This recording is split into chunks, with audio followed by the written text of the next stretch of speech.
25 दिन में पैसा डबल तो आपने सुना ही है। लक्ष्मी चिट फंड की स्पेशल स्कीम थी, मगर चार्ल्स पोंजी एक ऐसे व्यक्ति जो बोस्टन के रहने वाले थे, उसने लोगों को कहा कि उसके पास एक ऐसी स्कीम है जिसमें लोगों को 50% एक्स्ट्रा मिलेगा, वो भी 90 दिनों में। यानी कि जो भी उसकी उस स्कीम में पैसा लगाएगा उसको डबल मिलेगा। और उस स्कीम को सुनकर बहुत से लोगों ने इन्वेस्ट करना शुरू कर दिया। और उसके बाद पोंजी ने अपनी कंपनी भी डाल दी जनवरी 1920 में, और उसका नाम सिक्योरिटीज एक्सचेंज कंपनी रखा। पहले महीने में 18 लोगों ने इन्वेस्ट किया और उन्हें अगले ही महीने उसका डबल करके दे दिया, और वो पैसे दूसरे इन्वेस्टर्स के थे। और ये स्कीम काफी मशहूर हो गई और आग की तरह हर तरफ फैलने लग गई। पुलिस कर्मचारियों ने भी इसमें इन्वेस्ट करना शुरू कर दिया, मगर पोंजी को इस दौरान पैसे कमाने का कोई भी उपाय न मिला।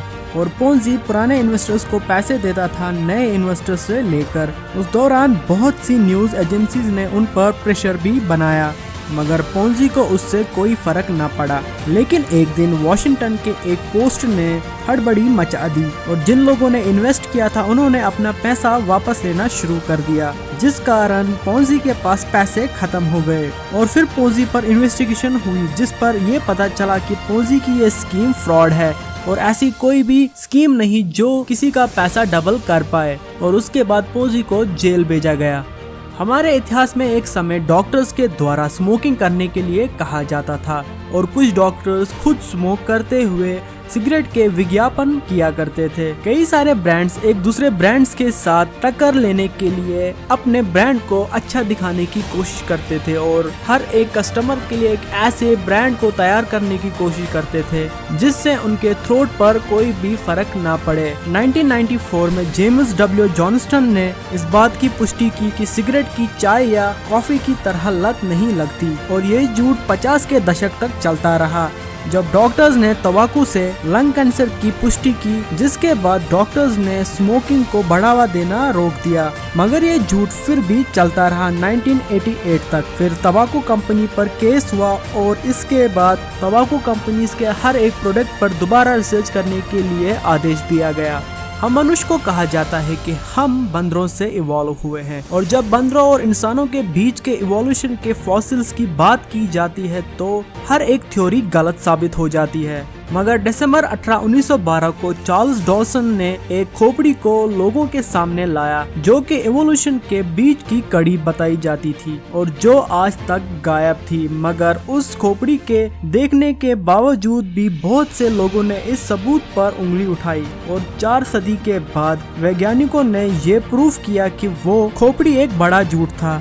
ये खोपड़ी उन्होंने खुद बनवाई थी, और स्टोरी ऑफ ह्यूमन एवोल्यूशन फिर से एक झूठ बनकर रह गया। 60 साल पहले ईस्ट बर्लिन ने एक प्लान बनाया कि वो एक आज़ाद शहर बनाएगा, और ये अफवाह फैलने लगी कि उस शहर को बनाने के लिए उन्हें एक दीवार बनानी पड़ेगी उस शहर के बॉर्डर को बंद करने के लिए। जब वॉल्टर ऑल्ब्रिच को इस बारे में पूछा गया एक प्रेस कॉन्फ्रेंस के दौरान जुलाई 1961 को, तो उन्होंने पूरे मुल्क के सामने झूठ कहा कि ऐसा कोई इरादा नहीं है कि कोई दीवार बनाई जाए। मगर 2 महीने बाद एक 150 किलोमीटर लंबी दीवार बनाई गई, और उस दीवार के कारण खानदानों को एक दूसरे से जुदा किया गया। क्या आपके पड़ोस में भी कोई चाची ताई का ये मानना है कि वो एक महारानी है, तो उसे ये जरूर बता दीजिएगा। एक महिला जो फरवरी 1928 में बर्लिन के एक पागल खाने भेज दी गई, क्योंकि उसका ये मानना था कि वो ग्रैंड डचरस अनस्तेसिया रोमानोवो रशिया की महारानी जिसकी हत्या क्रांतिकारियों ने की, उसके ये मानना था कि वो राजघराने से ताल्लुक रखने वाली आखिरी महारानी है। मगर एक डीएनए टेस्ट से उसका झूठ पकड़ा गया, और पता चला कि उस महिला का कोई भी वास्ता नहीं राजघराने से।